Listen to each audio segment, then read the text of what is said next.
गलत जगह कैद रहने से बेहतर है उम्र भर भटकते रहना। हम इंसान अक्सर हुजूम के डर से ऐसी जगहों पर रुक जाते हैं जहां हमारी रूह रोज थोड़ी थोड़ी मरती है। हम घुटन को मजबूरी का नाम देकर अपने परों को खुद ही काट देते हैं। लेकिन याद रखिए, भटकना कोई गुनाह नहीं है। भटकना तो उन लोगों का मुकद्दर है जो कुछ ढूंढ रहे होते हैं, जो किसी सच की तलाश में होते हैं।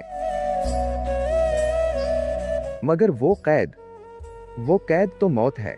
ऐसी जगह जहां आपकी कदर ना हो, जहां आपकी आवाज दीवारों से टकराकर वापस आ जाए, वहां से निकल पड़ना ही असल जिंदगी है।